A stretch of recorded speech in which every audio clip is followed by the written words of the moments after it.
అవి వెళ్ళిపోయినాయి. ఆదాము మరలా దేవుని సహవాసంలో ఉండి ఉన్నాడు. దేవుడు ఆయనను అభివృద్ధి చేయడానికి ఆలోచన చేస్తున్న సమయం అది. నరుడు ఒంటరిగా ఉండుట అభివృద్ధికి మంచిది కాదంటే, ఆదాము ఏమన్నా ఒక అమ్మాయిని ప్రేమిస్తాడేమో, గొప్ప దారి తప్పుతాడేమో ఏమైనా ఉందా? ఏమి లేదు కదా. కాబట్టి నరుడు ఒంటరిగా ఉండుట మంచిది కాదు అనే మాటకు అర్థం, మనుషుని ఎందుకు చేశాడో ఆయన, నీవు అభివృద్ధి చెంది విస్తరించి ఫలించి భూమిని నిండించి భూమిని పరిపాలించి, ఇవన్నీ అభివృద్ధి కదా. మట్టితో చేసిన మానవుని దీవించిన విధానం మనం చూస్తున్నాం. ఒకసారి లాస్ట్ ఓకే సార్.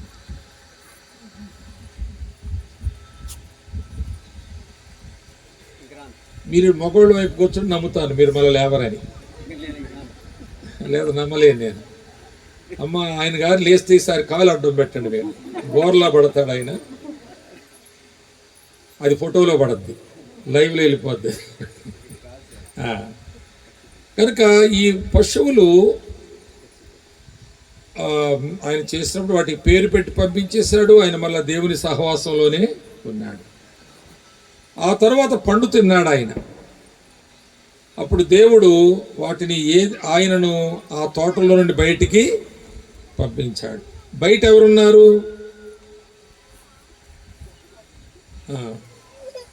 ఆయన పేరు పెట్టి పంపించిన పశువులు ఉన్నాయి, బయట జీవరాశులు బయట ఉన్నాయి.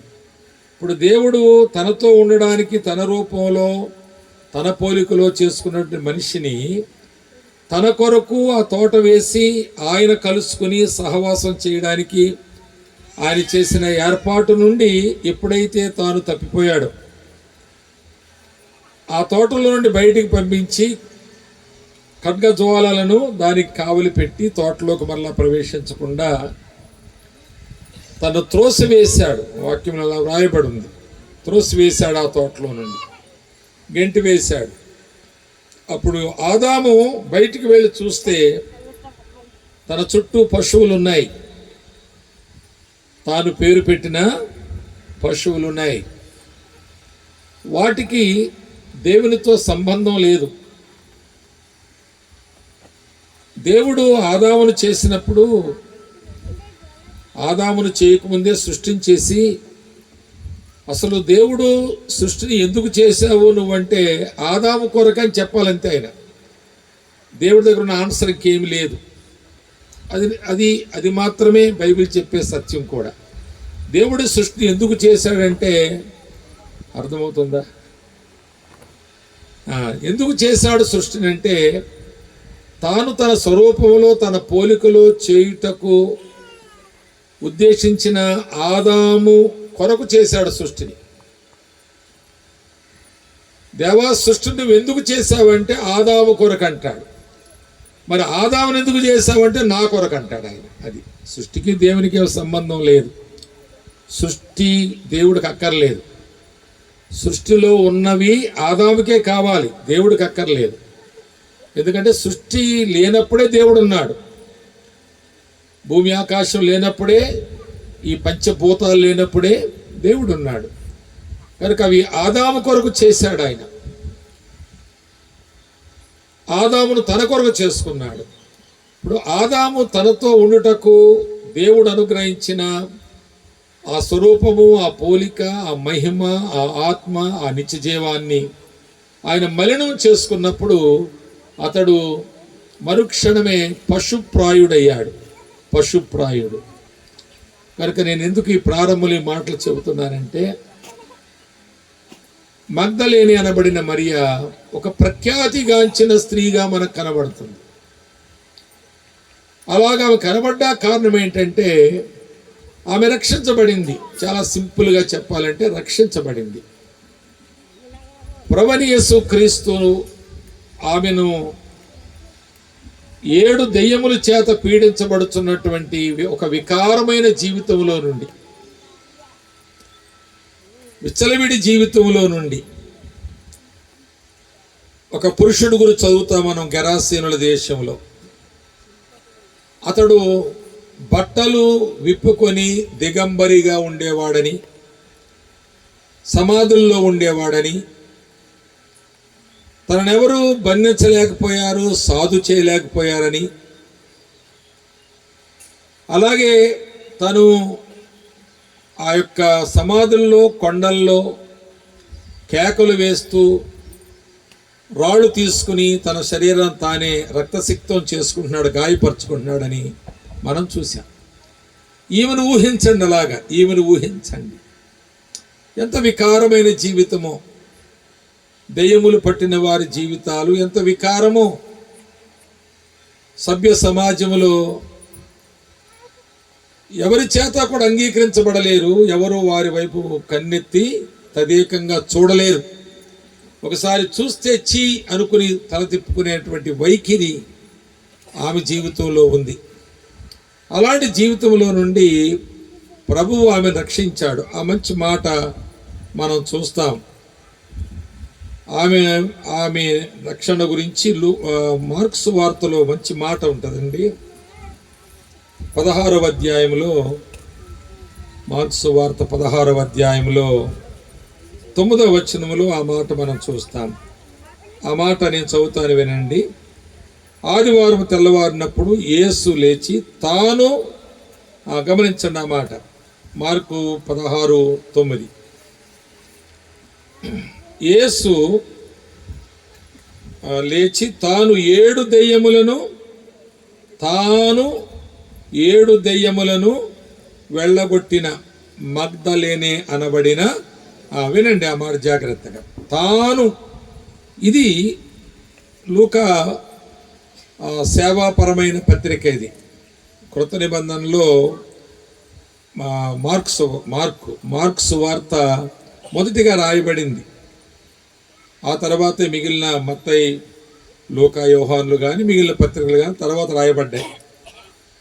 మొట్టమొదటిగా రాయబడింది సేవాపరమైన సువార్త ప్రారంభం చేసి మార్కు రాశాడు. ఆయన యేసు ప్రభు జీవిత చరిత్ర ఏమి రాయలేదు. అందుకే మత్తయి సువార్త మొదటిగా పెట్టడం జరిగింది. అలాగే పాత నిబంధనలో మనం ఆదికాండం కూడా మొదటిగా రాయబడింది కాదు. అది ఆ సృష్టి క్రమం తెలుసుకోవడానికని పెట్టబడింది. మొదటిగా రాయబడింది యోబు గ్రంథమే పాత నిబంధనలో. అది 18వ గ్రంథంగా అమర్చబడింది. ఆ విధంగా మనం చూస్తే ఆయన చాలా యాక్యురేట్గా రాశాడు ప్రతి మాట. మార్కు సేవాపరంగా రక్షణను గురించి రాసినప్పుడు తాను 7 దెయ్యములను వెళ్ళగొట్టిన మగ్దలేనే మరియ, అనగా యేసుక్రీస్తు ప్రభు యొక్క జోక్యముతో ప్రమేయముతో ఆయన చేసిన అద్భుతమైన కార్యముగా ఆమె రక్షణ పొందింది. ఎంత గ్యారంటీ ఉందో చూడండి ఆమె రక్షణ గురించి. బైబిల్లో రాయబడి ఉంది, ఆమె రక్షించబడిన విధానం రాయబడి ఉంది.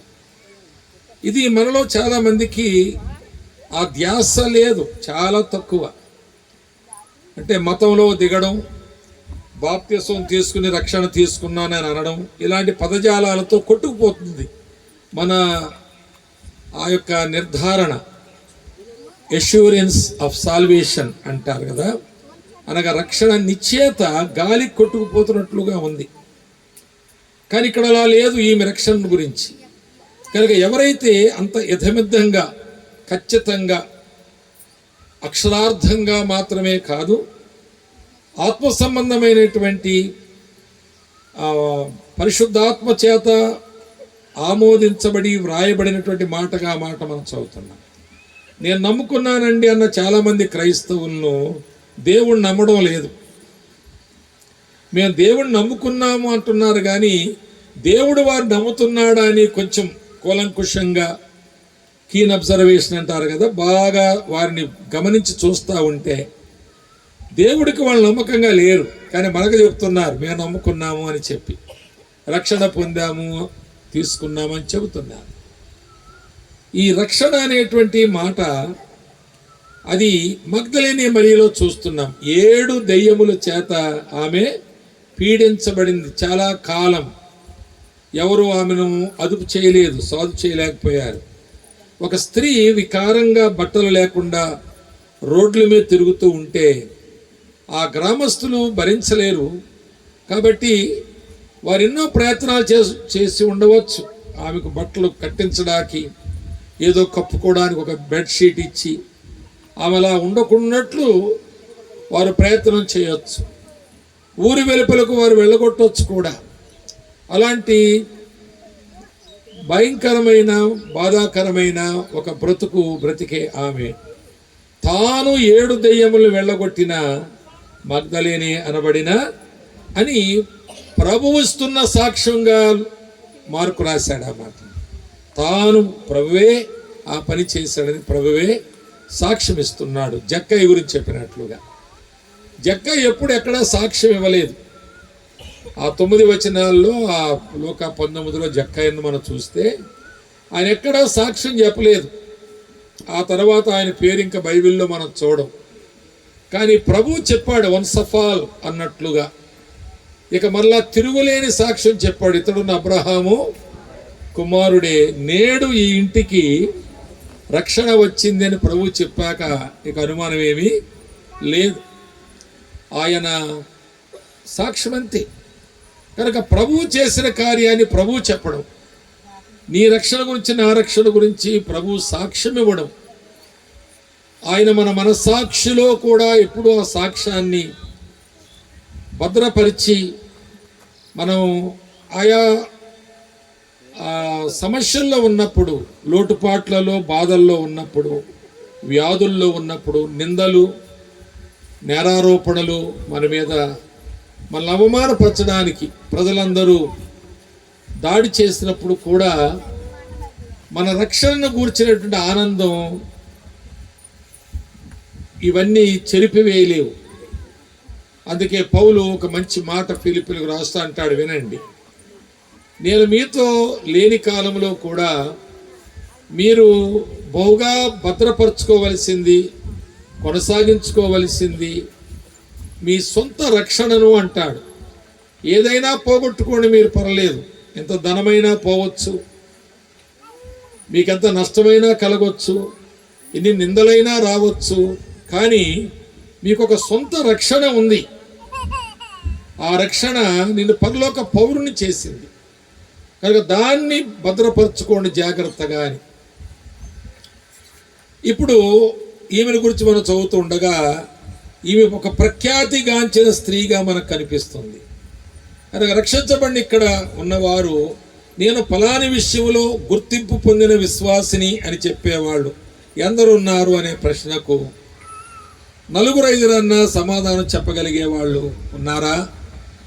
నేను మిమ్మల్ని ఎరగను, మీరు ఎక్కువ ఉంటే మంచిదే, సంతోషమే. కనుక నేను ఒక ప్రత్యేకమైన స్థానము ప్రభువులో కలిగి ఉన్నాను.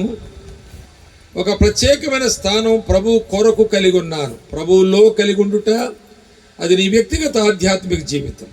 ప్రభు కొరకు కలిగి ఉండుట అది నీ సాక్ష్య జీవితం. నీవు ఇతరులకు ఆశీర్వాదకరముగా ఉండే జీవితం. కనుక ఇక్కడ ఎందరూ అలాంటి వారు ఉన్నారు అంటే మగ్దలేనే మరియా తాను 4 సువార్తలు రాసినటువంటి 4 కూడా ఆమెను మరువకుండా వ్రాశారు, విడవకుండా రాశారు. అలా నీ గురించి వ్రాయదగినది ఏదైనా ఉందా? సాధారణంగా చనిపోయిన తర్వాత బ్రతికున్నప్పుడు ఎలాగ మనం ఏం చేశామో, ఎలాంటి వారమో చెప్పుకుంటారు. అలా చెప్పుకునేది ఏదైనా నీలో నాలో ఉన్నదా లేదా అని మనం పరీక్షించుకుంటూ మనము సాక్షార్థంగా మన చేయి చూపించి అవును నేను ప్రభు కొరకు ఒక ఉపయోగకరమైన పనిముట్టుగా ఉన్నాను, ఆయనలో నేను ఒక ప్రత్యేకమైన వ్యక్తిగా ఉన్నాను, అందరిలో కలిసిపోయి అందరిలాగా వచ్చిపోయే జాబితాలో కాక నా గురించి ఒక ప్రత్యేకమైన మాట చెప్పుకోదగినటువంటి సాక్ష్యం నాకున్నది అని మనమందరం కూడా కలిగి ఉండాలని ఆమె మనకు తెలియచేస్తుంది. కనుక రక్షణ అంటే ఒక మాట చెబుతాను మీకు జ్ఞాపకం ఉండేలాగా. ఇది మంచి ఉదాహరణ. ఇది ప్రకృతిలో ఉన్నటువంటి రక్షణకు మంచి సాదృశ్య రూపకమైన ఉదాహరణ. గొంగలి పురుగు సీతాకోక చిలుక వలె మార్చబడ్డం. మీరు చాలా అవస్థలు పడుతున్నారు. ఇక మరి నా గంట నేను ఎలాగో పూర్తి చేసుకుని బతుకు జీవుడంట నేను కూడా పోతాను. కనుక మీరు కొంచెం మనసు పెట్టలేకపోతున్నారు, నాకు తెలుసు, అర్థమవుతుంది. కొద్దిమంది 10 మంది అన్నా వింటారేమని ఆశతో చెబుతున్నాను నేను. కనీసం 10 మంది అన్నా దొరుకుతారేమని. గొంగలి పురుగు ఒక అసహ్యమైన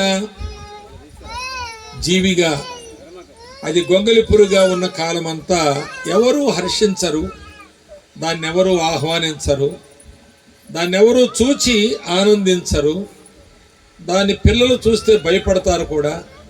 మన పరిసరాల్లో ఉండడానికి మనం ఇష్టపడం. కానీ అలాంటి గొంగలి పురుగు కొంతకాలమైన తరువాత సీతాకోక చిలుకగా మార్చబడుతుంది. కానీ గొంగలి పురుగు అది పురుగు కాదు, అది సీతాకోక చిలుక జీవిత చక్రంలో ఒక దశ మాత్రమే. అది మరో గొంగలి పురుగు పుట్టింది కాదు. అది గొంగలి పురుగు ఒక జాతి కూడా కాదు. అది సీతాకోక చిలుక సైకిల్లో, దాని లైఫ్ సైకిల్లో అది ఒక దశ. అలాగే మనం పూర్వము అలాగే ఆ దశలో ఉన్నాం. పాపముల చేతను అపరాధముల చేతను చచ్చిన వారమై, ఆ గొంగలి పురుగులాగా ఎవరికి ఇష్టం లేదు, ఎవరు దానిని అంగీకరించరు, ఆనందించరు దాని యందు. అలాంటి బ్రతికే మనము ప్రభువైన యేసుక్రీస్తునందు పొందిన రక్షణ ద్వారా సీతాకోక చిలుక వలె మన జీవితాలు మార్చబడ్డాయి. ఇప్పుడు గొంగలి పురుగుకి సీతాకోక చిలుకే సంబంధము ఉండదు. సీతాకోక చిలుకను పట్టుకుని ఈ గొంగలి పురుగు యొక్క ఆనవాళ్ళు దీనిలో ఏమన్నా ఉన్నాయని ఎంత వెతికినా ఒక్కటి కూడా మనకు అందులో దొరకదు. అదే రక్షణ అంటే అర్థం. పాతవి గతించెను, ఇవిగో క్రొత్తవాయన, సమస్తమును దేవుని మూలముగా కలిగిన. అంటే మనం కొత్త వాళ్ళం అవ్వలేదు, మనం కొత్త వాళ్ళు చేసుకోవడం కాదు. గొంగలి పురుగు అది ప్రయత్నం చేసి సీతాకోక చిలుక అవ్వలేదు. గొంగలి పురుగు చచ్చింది, సీతాకోక చిలుక వచ్చింది. సీతాకోక చిలుక గొంగలి పురుగులో నుంచి పుట్టలేదు, అది చచ్చింది, ఇది వచ్చింది. కనుక ఇది చాలా ఎగ్జాక్ట్ ఎగ్జాంపుల్గా కనిపిస్తుంది మన రక్షణకు. దాన్ని ఇంగ్లీష్లో మెటమార్ఫసిస్ అంటారు కదా, స్టూడెంట్స్ తెలుస్తుంది. అది రూపాంతరము చెందిన ఆ సంగతిని గొంగలి పురుగు సీతాకోక చిలుక మధ్యలో చూస్తాం. కనుక మనం రక్షించబడ్డాము అంటే అర్థం ఏంటంటే, మనము గొంగలి పురుగు రూపములో నుండి చాలా అందమైన, అందరూ కోరుకునే, చూసి ఆనందించే రూపంలోనికి మన జీవితాలు మార్చబడ్డాయి అని అర్థం.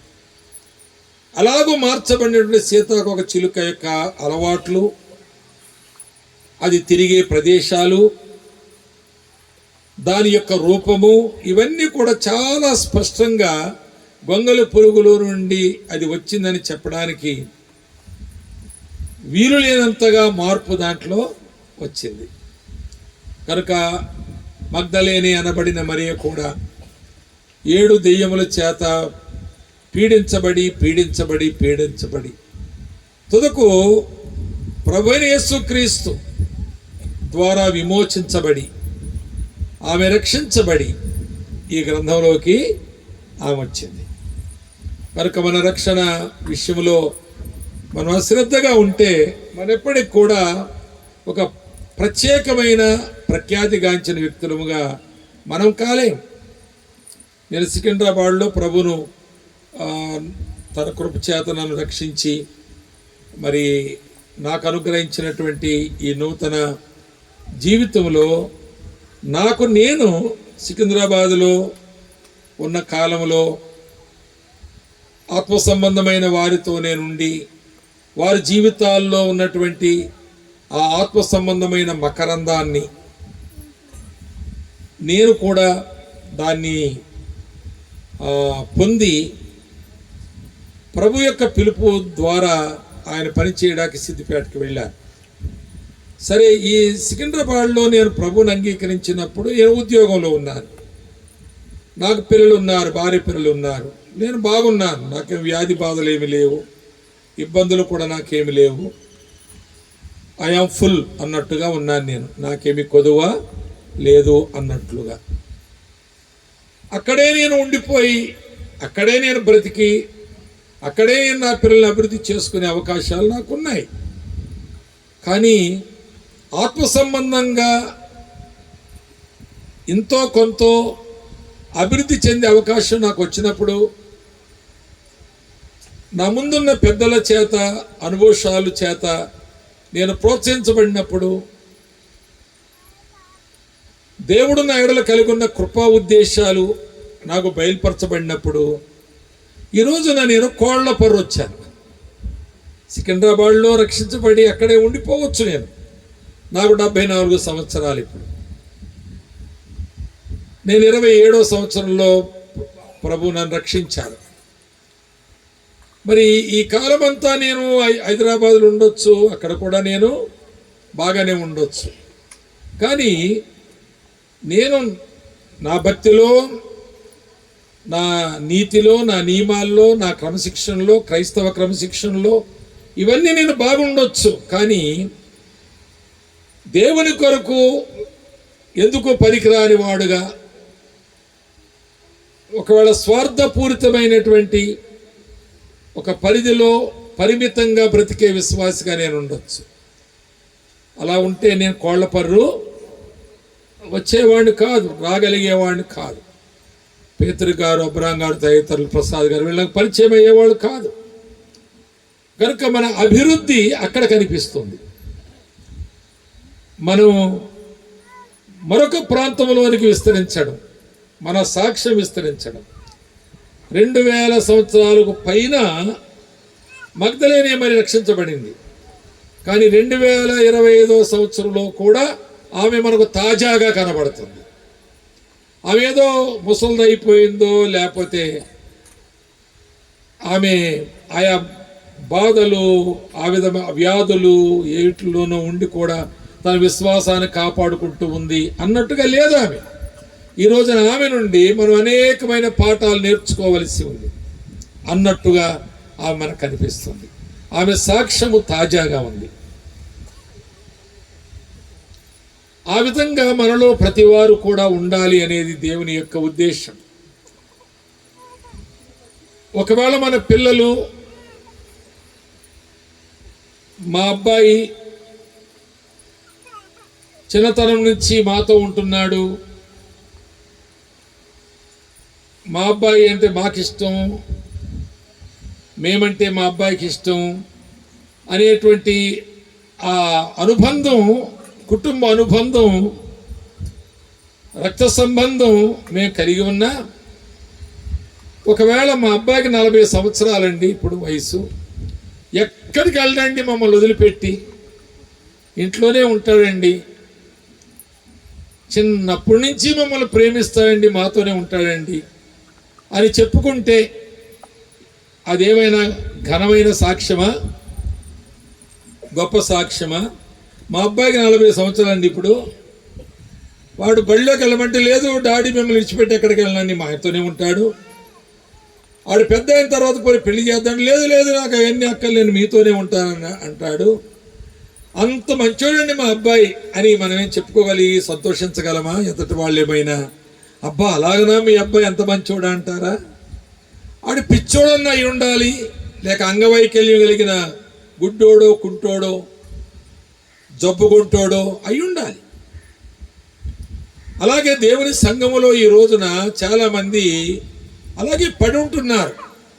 నమ్మినప్పటి నుంచి ఇక్కడే ఉన్నానండి, నమ్మినప్పటి నుంచి నమ్మకంగా ఉన్నానండి, చర్చికి రావడం మానండి, ముందు వస్తానండి, బూజులు దులుపుతానండి, కార్పెట్లు వేస్తానండి, ఏదన్నా ప్రోగ్రాం జరిగితే నేను పనిచేస్తానండి, ఏదైనా చందా ఇవ్వాల్సి వస్తే కూడా నేను ముందే ఉంటానండి అని నువ్వు చెప్పడం దేవునికి ఏమి సంతోషం కాదు. నీవు మరొకరికి ఉపయోగకరమైన వ్యక్తివి కావాలి.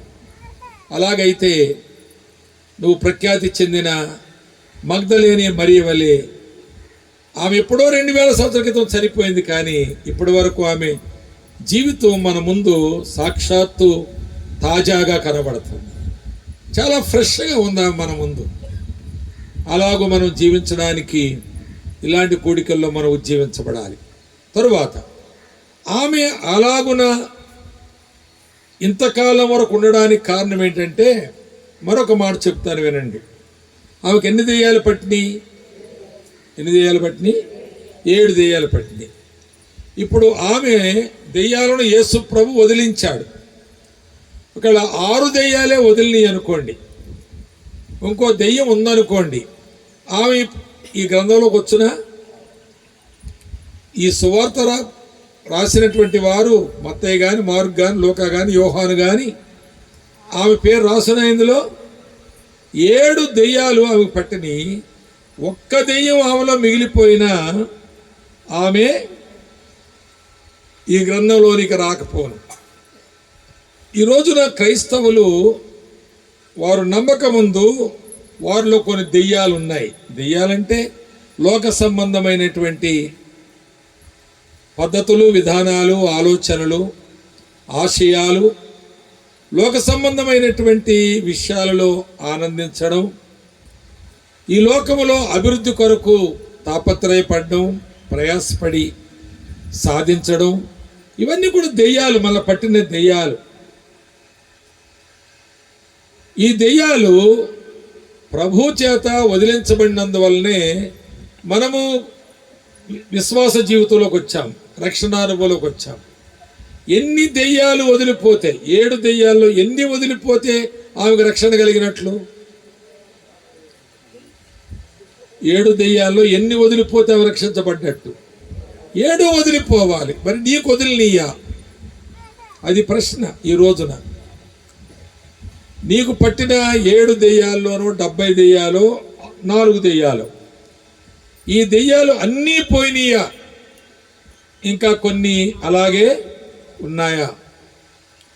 ఇప్పుడు కూడా చాలామంది క్రైస్తవులు పాతకాలంలోని ఆచారాలు, అవి దెయ్యాలి. వాస్తు చూడకుండా ఇల్లు కట్టరు, అది ఒక దెయ్యం, అది అంతే.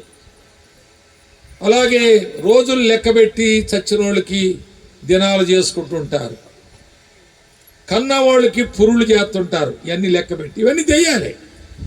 ఇవన్నీ కూడా పాత జీవితంలో గొంగలి పురుగుగా నువ్వు ఉండడానికి కారణమైన దెయ్యాలు, లేక గొంగలి పురుగులో ఉండేటువంటి ఆ యొక్క వికారమైన లక్షణాలు. అలాంటి నీ జీవితం ఒకవేళ ప్రభు మారిస్తే ఎన్ని దెయ్యాలు పోయినాయి, ఇంకెన్ని ఉన్నాయి? నీ పాత జీవితం ఉన్నటువంటి అలవాట్లు, పాత జీవితం ఉన్నటువంటి అక్రమ సంబంధాలు, నీ పాత జీవితం ఉన్నటువంటి దురాశలు, అసూయలు, ద్వేషము. అందుకే పేతురు రాస్తాడు, మీరు ప్రభువు దయాళుడని రుచి చూస్తే సమస్తమైన దుష్టత్వము, అసూయ, ద్వేషము ఇవన్నీ మీరు విడిచిపెట్టి వాటన్నిటినీ వదులుకొని కొత్తగా జన్మించిన శిశువు వలె నిర్మలమైన వాక్యమును, పాలను అపేక్షించండి. మీ రక్షణ విషయంలో అప్పుడే మీరు ఎదుగుతారు. రక్షించబడటంటే పుట్టుట. ఇవన్నీ మనము విడిచిపెట్టి ఎదుగుతూ ఉండగా, ఇవన్నీ రాలిపోతూ ఉండగా మనము దేవునికి ఒక ప్రయోజనకరమైన పాత్రగా మార్చబడతాం. కనుక చాలామంది క్రైస్తవుల జీవితాల్లో ఉన్న పాత దెయ్యాల్లో కొన్ని ఇంకా క్రొత్త జీవితంలో కనబడుతూనే ఉన్నాయి. నేను ఒక పెళ్ళికి వెళ్ళాను హైదరాబాద్లో. అయిపోయిన తర్వాత ఒక డాక్టర్ ఫ్యామిలీతో మాట్లాడుతున్నాను. తన వైఫ్ వాళ్ళొకప్పుడు మా దగ్గర చదువుకున్నారు, చర్చిలో మా దగ్గరకు వస్తుండేవారు. మెడికల్ కాలేజ్ ఉన్నప్పుడు. అయితే వాళ్ళకి 3 పిల్లలు అప్పటికి. నేను వాళ్ళని కలిసినప్పుడు గబగబా ముందుకు వచ్చి, అంకుల్ మీరు మా చిన్న పాపను చూడలేదు కదా, మీరు ఇప్పుడు తర్వాత రాలేదు, ఇదిగో మా చిన్న పాపని నాకు చూపించడానికి తీసుకొచ్చారు. ఇంతలో ఒక అతను వచ్చి, అంకుల్ మీరు ఐస్ క్రీమ్ తినండి, ఇది ఒక స్పెషల్ ఐస్ క్రీమ్ అని ఒక చిన్న కప్పులో నాకు ఇచ్చాడు. సరే అని నేను తింటూ మాట్లాడుతున్నాను. అప్పుడు ఆ అమ్మాయి ఇలాగంటుంది, నేను తింటుంటే అలాగంటుంది, ఓహో నువ్వు కూడా తింటావని ఆ స్పూన్తో తీసి నోట్లో పెట్టాను నేను. వాళ్ళు ఎంత బాధపడిపోయారంటే, కంగారు పడిపోయారంటే, అంకుల్ అంకుల్ అన్నప్రాస అవ్వలేదు ఇంకా అంటున్నాను. ఎంత ఏదో కొంప మునిగిపోయినట్టు, ఆ పిల్లకి ఏదో విషం పెడుతున్నట్టు నేను అన్నాను, ఐస్ క్రీమ్ ప్రాస అయిందిలే వదిలేయండి కన్నాను నేను. ఇక అంతే అంకుల్ ఇంకే అన్నప్రాస అయిపోయినట్టే కాదు. కనుక ఇలాంటి దురాచారాలు, మంచి క్రిస్టియన్ ఫ్యామిలీ అది. వాళ్ళిద్దరూ భర్త నమ్మలేదు ముందు, భార్య మొదటి నుంచి నమ్మిన అమ్మాయి భర్త తర్వాత నమ్ముకున్నాడు. అతని పేరు శంకర్, ఆమె పేరు మేరీ. వారిద్దరి వివాహం మేమే చేసాము కొన్ని సంవత్సరాల క్రితము. కనుక ప్రేమతో వచ్చిన కలిశారు. మరి ఏమి నేర్చుకున్నారు? నేను వెంటనే సీరియస్ అయిపోయాను. పెళ్ళో ప్రక్కన నిలబడి మాట్లాడుకుంటున్నాం అనుకోండి. నేను అన్నాను, ఏమి నేర్చుకున్నారు మీరు చర్చిలో ఉండి? ఈ శంకర్ అన్న అతను అన్య కుటుంబంలోంచి, తల్లిదండ్రులు వారు వేరైపోయారు ఏదో కారణం చేత. ఇతను ఒక రకంగా బ్రతికినవాడు, పెరిగినవాడు, కానీ క్రైస్తవేతర కుటుంబంలో బాగా పాతుకుపోయినవాడు. దేవుని కృప ద్వారా రక్షించబడ్డాడు. మేమే ఆ మ్యాచ్ చూసి పెళ్లి చేశాం. కులము తలము అలాంటివి ఏమీ లేవు అందులో. కానీ ఆమె కూడా డాక్టరే, అతను కూడా డాక్టర్ అయ్యాడు. ఆమె 1 year జూనియరు, ఈయన సీనియర్ తనకి.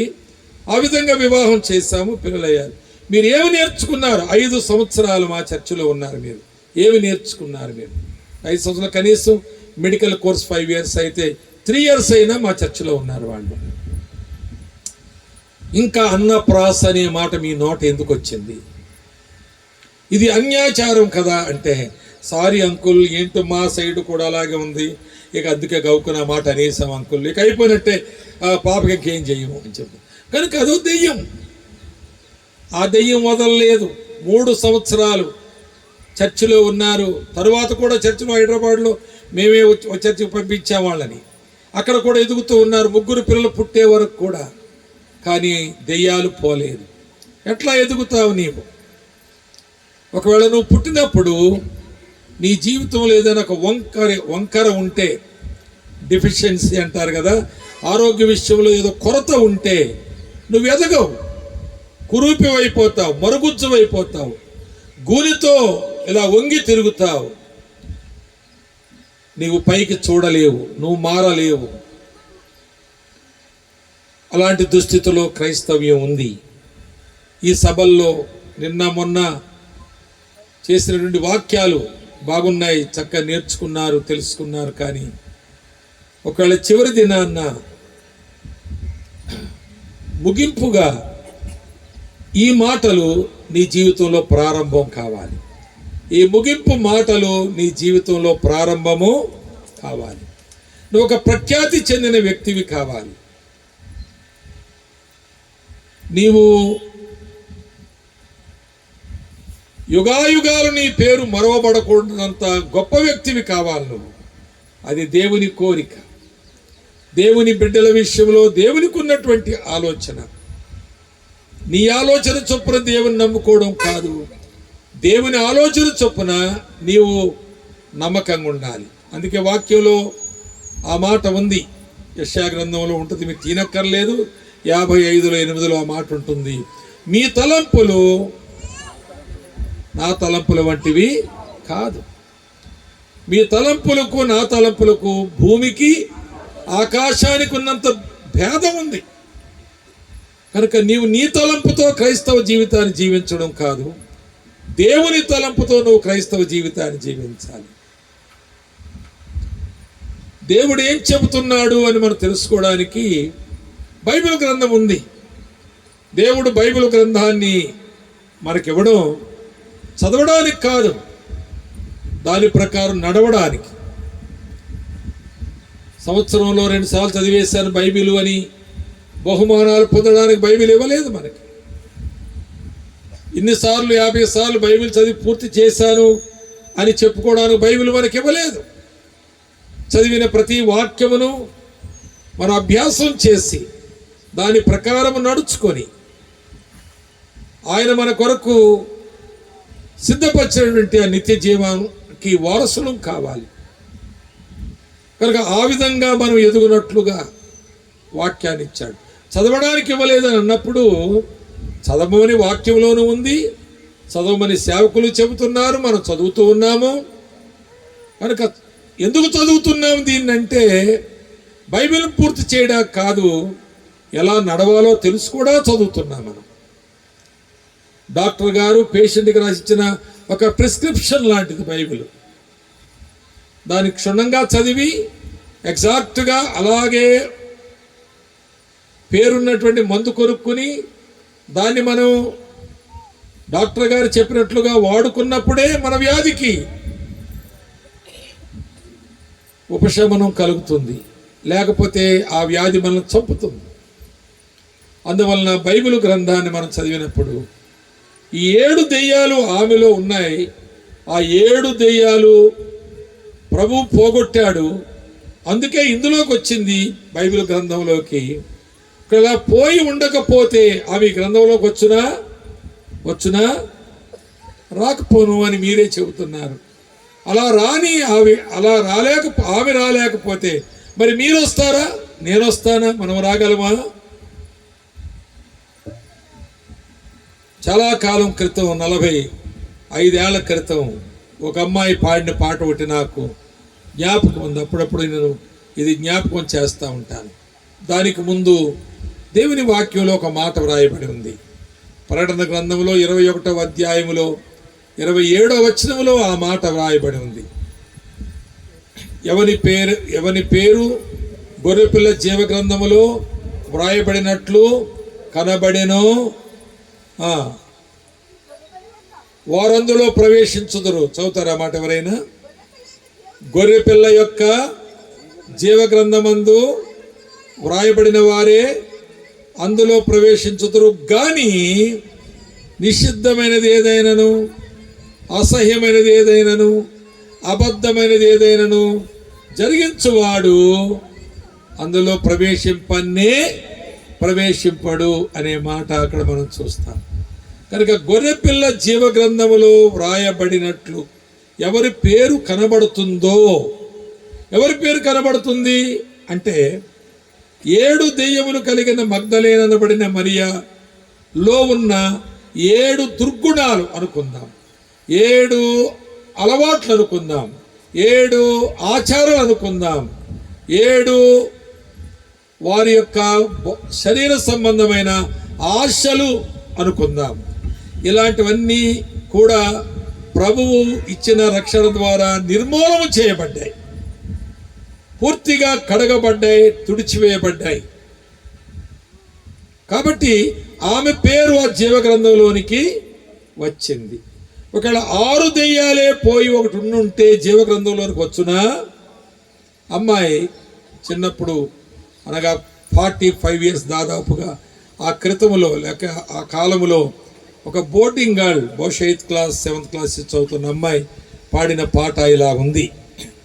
నీదు జీవ గ్రంథమందు నీ దివ్య గ్రంథములో నాదు పేరు ఉన్నదేమో, నాథా నా పేరున్నదా, ఉన్నదా నాదు పేరు అచ్చట, నాతో చెప్పు నా సునాద, నాథా నా పేరున్నదా. జీవగ్రంథమందు మన పేరు వ్రాయబడినట్లుగా కనబడకపోతే అగ్ని గంధకములతో మండే గుండములో వేయబడెను అని 20వ అధ్యాయం 15వ వచనం చదవండి. 20 ప్రకటన 20:15 చదవండి. ఎవని పేరైనను జీవగ్రంథమందు వ్రాయబడినట్లు కనబడని ఎడల, అక్కడ కనబడిన ఎడల, ఇక్కడ కనబడని ఎడల వాడు అగ్ని గంధకములతో మండే గుండములో పడవేయబడెను. తీర్పు తీర్చబడింది. కనుక ప్రియులారా, ఈ మధ్యాహ్న కాల సమయంలో ఈ సత్యమును మన మనస్సులో పెట్టుకోవాలి. సరే, ఇక్కడ ఒక ప్రాముఖ్యమైన మరో మాట చెప్పి నేను ముగిస్తాను. జాగ్రత్తగా మాట వినండి. 8వ అధ్యాయంలో 2వ వచనం చదువుదాం. 12 మంది శిష్యులను, అపవిత్రాత్మలను, వ్యాధులను, పోగొట్టబడిన కొందరు స్త్రీలను, అనగా 7 దెయ్యములు వదిలిపోయిన మగ్దలేనే అనబడిన మరియయు, హేరోదు యొక్క గృహ నిర్వాహకుడైన కూజా భార్యగు యోహన్నాయు, సూజన్నాయు ఆయనతో కూడా ఉన్నారు. అద్భుతమైన మాట చెప్తాను, వినండి. ఇక్కడ హేరోదు యొక్క గృహ నిర్వాహకుడు, ఆయన పేరు చెప్పండి. మధ్యలో హల్లెలూయా అంటే మెలకు వస్తుందండి మా వాళ్ళకి. మీరు అనట్లేదు, అందుకే పడుకున్నారు అన్నాడు ఒక ఆయన ఆఖరు. మరి నేను అనుకున్నాను, సరే పడుకున్న వాళ్ళు ఎవరు పడుకున్నారు, కానీ మెలకు కొన్న 4 ఉన్నారండి, వాళ్ళకి చెప్పానులే వాక్యం అని నేను అన్నాను ఆ పాస్టర్ గారితో. మధ్యలో హల్లెలూయా అనాలండి మా వాళ్ళకి అన్నాడు ఆయన. మరి అందామా అప్పుడప్పుడు? మరి మీరు అనండి, నేను కూడా అంటే నేనంటే మీరు అనడం. హల్లెలూయా, మంచిది. ఇక్కడ మాట గమనించండి. హేరోదు అంటే మహారాజు, తన గృహ నిర్వాహకుడు అంటే ఆ ఇంట్లో అన్ని వ్యవహారాలు చూసే ప్రాముఖ్యమైన ఉద్యోగి, లేక ఆయన దాసుడు. ఆయన భార్య పేరు మరి యోహన్న, ఆయన పేరు కూజా యోహన్న. తర్వాత మరొక ప్రముఖురాలు కూడా, అనగా యోహన్నాకు తగిన విధంగా స్నేహం చేయగలిగిన, అలాంటి గొప్ప ఉన్నతమైన వారితో స్నేహం చేయగలిగిన సూజన్న కూడా ఉంది అక్కడ. అయితే అమ్మ వింటున్నారా?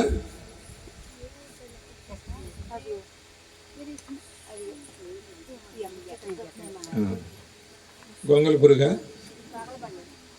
వినండి జాగ్రత్తగా. అయితే వీళ్ళిద్దరు పేర్లు మన కనబడవు మనకి. యోహాను సువార్తలో ఒకసారి గుంపులో యోహన్నా అనే మాట ఉన్న ప్రాధాన్యత ఏమి లేదు ఆమెకి. ఆమె చాలా ధనవంతురాలు, చాలా గొప్ప ఉద్యోగి భార్య. చర్చికి అందరూ నడిచొస్తే ఆమె రథం మీద వచ్చేది అనుకుందాం, అలా పోల్చుకుందాం మనం. అందరూ నడిచొస్తే ఆమె రథం ఎక్కొచ్చేది. కూజా గారి భార్య వస్తుంది రథం మీద అనే గౌరవం ఉండేది. అలాగే ఆమె స్నేహితురాలు సూజన్న కూడా వస్తుంది. వాళ్ళిద్దరూ థిక్ ఫ్రెండ్స్. వాళ్ళిద్దరూ కూడా చాలా పెద్ద ఉద్యోగస్తుల భార్యలు కనుక వారు రథం మీద వస్తున్నారు అని మందిరానికి వచ్చేటప్పుడు మనం ఈ కాలంలో గురించి అనుకుందాం, అలాగా ఊహిందాం. మందిరంలోనికి వాళ్ళు వచ్చేటప్పుడు వాళ్ళకు ప్రత్యేకమైన గౌరవం, అందరూ పక్కకు తప్పుకోవడం, వారికి ప్రత్యేకమైనటువంటి ఆసనాలు లేక కుర్చీలు వేయడం, వారి గురించి మైకులో చెప్పడం, వారి మధ్యలో ఇచ్చిన చందా గురించి చదవడం, వాళ్ళు పెట్టిన ఇంకా కొన్ని మందిరం కడుతున్నప్పుడు ఇది వాళ్ళే చేయించారు, ఈ లోపల ఇది వాళ్ళే పెట్టించారు, ఈ పులిపీట వాళ్ళే అని వాళ్ళు పొగడ్డం, చేయించడం, హోదాలు, స్తోమతలు. మగ్దలేని వాడు మరియకి ఏమీ లేవు అలాంటి. ఆమె 7 దెయ్యాలతో పీడించబడి ఒక పీక్కుపోయిన బక్కచిక్కుపోయిన పర్సనాలిటీ ఆమెది. ఆమె పెద్ద సౌందర్యంగా కనిపిస్తలేదు, సమాజంలోకి ఏమీ హోదా లేదు, సమాజము గుర్తించేటువంటి వ్యక్తిగా తాను చెప్పాలంటే నెగిటివ్గా చెప్తారు కానీ పాజిటివ్గా ఏమి, అంటే ఈమె చాలా ధనవంతురాలని, పెద్దింటిది కోడలని, లేక ఆవిడ కుమార్తె అని, ఆడపడుచని, ఈమెంత చదివిందని, ఈమెంత పెద్ద ఉద్యోగం అని అవి చెప్పుకునే ఏమీ లేవు. కానీ వీళ్ళకున్నాయి, యోహన్నాకు సుజన్నాకు ఉన్నాయి. వాళ్ళ వాహనాలు వేరు, వారి ప్రవేశం వేరు, వారి ఆధిక్యతలు వేరు. కానీ విచారం ఏంటంటే ఈ 4 సువార్తల్లో ఈ దిక్కుమాల పేరు కనపడుతుంది, కానీ రథాల మీద వచ్చేవాళ్ళ పేర్లు కనపడతా లేదు. మీరు బాగా అర్థం చేసుకోవాలి. దేవుని సంఘములో మా కులం అండి, మా ఆస్తి అండి, మా విద్య అండి, మా ఉద్యోగం అండి, లేక మా పదవులండి,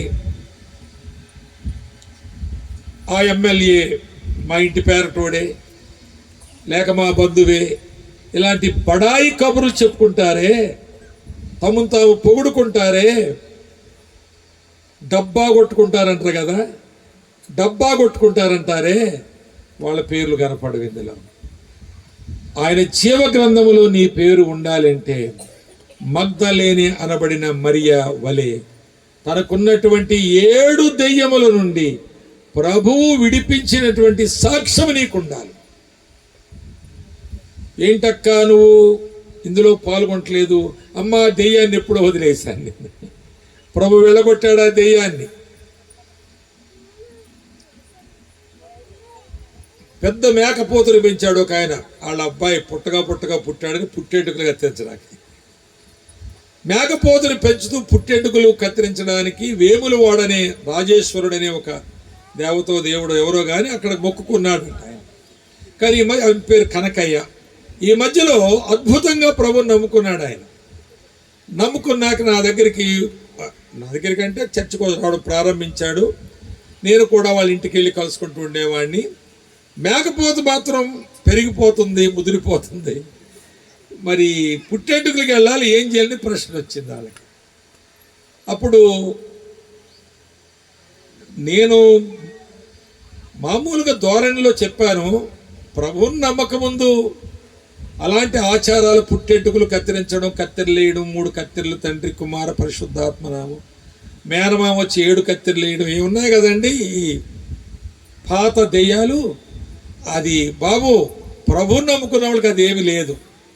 బల్లి కూస్తే భయం, కాకరిస్తే భయం, పిల్లి అడ్డు వస్తే భయం, మంగళవారం పనికిరాదు మనకి, శనివారం శనీశ్వరుడు ఈ పనికిరావు. ఈ భయాలన్నీ పిశాచాలవి.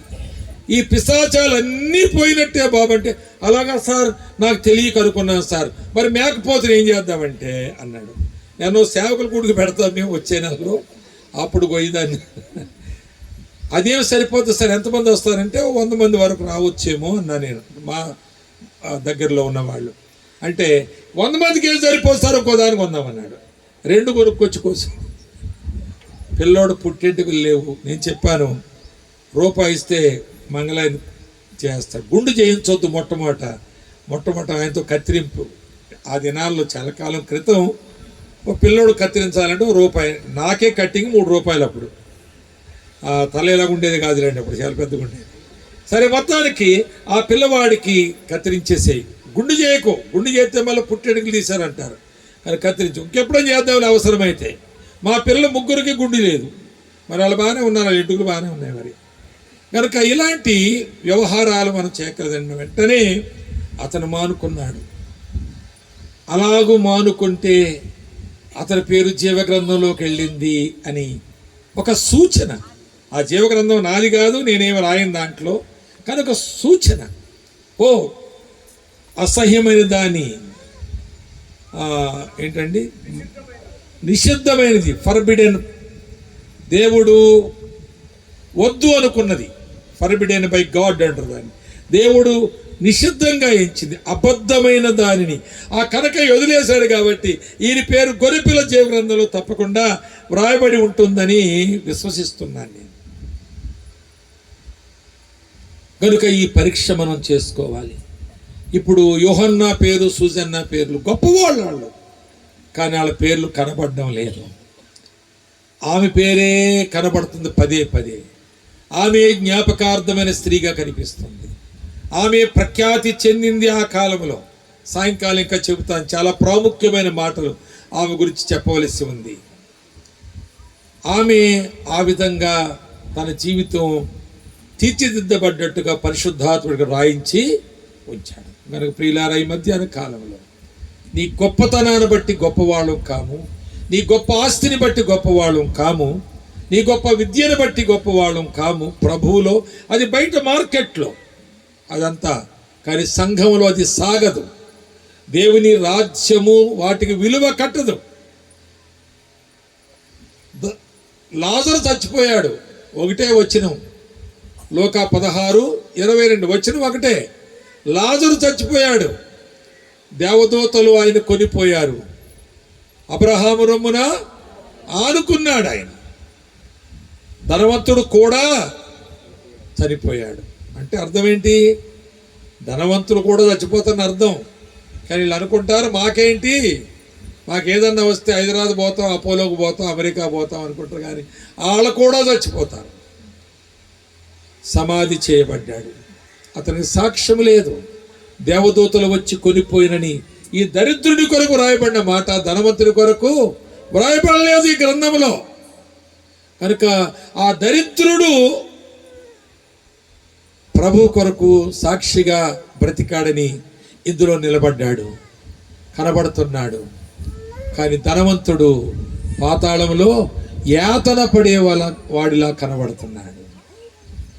నీళ్ల చుక్క కొరకు ఆనాడు నీళ్ల చుక్క అడిగాడు ధనవంతుడు, నాలుక మీద వేయమని.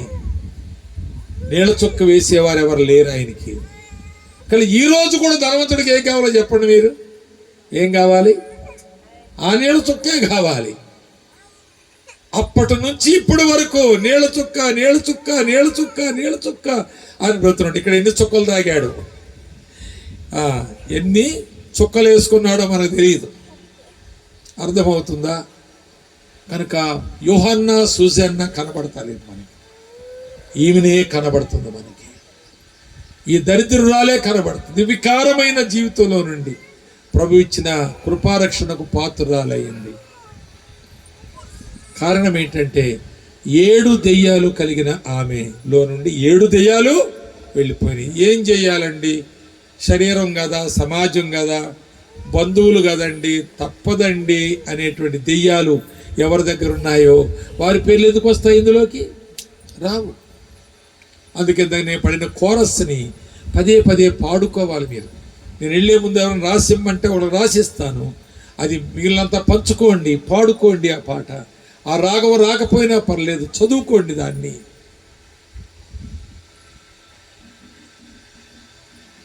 మగ్దలేనే మరియను ఈ జీవగ్రంథంలోనికి తీసుకొచ్చిన ఆమె యొక్క విమోచన కార్యము, ఆ రక్షణ కార్యము నీ జీవితంలో సంపూర్ణముగా జరిగిందా, అరకొరగా ఉందా? నమ్ముకున్నాము గానండి అని ఉందా? గొంగళ పురుగు అయిన నేను సీతాకొక చిలుకగా మారాను గానండి. మారితే సీతాకొక చిలుకను పరీక్ష చేయి. నువ్వు గొంగళ పురుగులో ఉన్న ఒక్క వెంట్రుకన్న అందులో కనిపిస్తుందా? ఒక్క రంగు అయినా ఉంటుంది, దానికి ఒక్క ఆనవాలైనా ఉంటుందా? ఇక్కడ ఇంకొక ముఖ్యమైన మాట చెప్తాను, వినండి. ఎన్ని గొంగళి పురుగులైనా ఎప్పటికైనా ఏమవుతాయి చెప్పండి? కానీ ఏ సీతాకొక చిలుకైనా మన గొంగళి పురుగు అవుద్దా? కానీ చాలామంది క్రైస్తవులు ఇటు మారి మళ్ళీ అటు మారుతున్నారు. ఏం చేయమండి అంటున్నారు, వదిలేసామంటున్నారు. కొన్నిసార్లు వారి పిల్లలు పెళ్ళికి వచ్చినప్పుడు ఏం బాధపడలేక ఇక చేసేసానండి, ఇక ఆ పెళ్ళే చేసేసాను.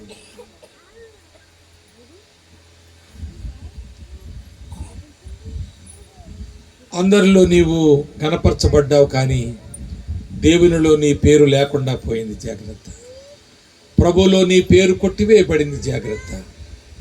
కనుక దేవుని బిడ్డలారా, ఈ మధ్యాహ్న కాలంలో నేను నమ్మింతకాలమైంది, నా జీవితము ఎవరికి మాదిరిగా ఉంది, ఎవరికి ఉపయోగకరంగా ఉంది.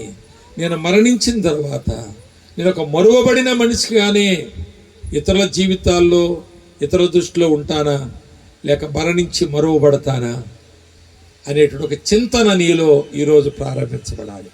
సాయంకాలం మరికొన్ని విషయాలు మీకు చెప్తాను. Thank you one and all. God bless you.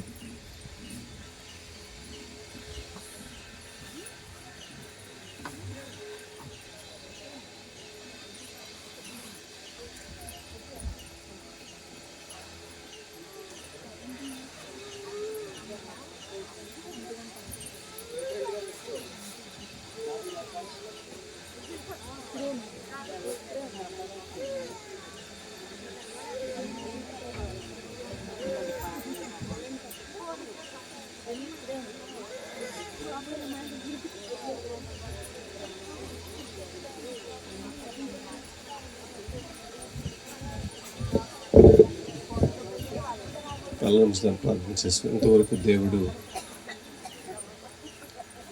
మనందరితో మాట్లాడారు. నిశ్చయముగా ఈరోజు మారి నీలో ఎన్ని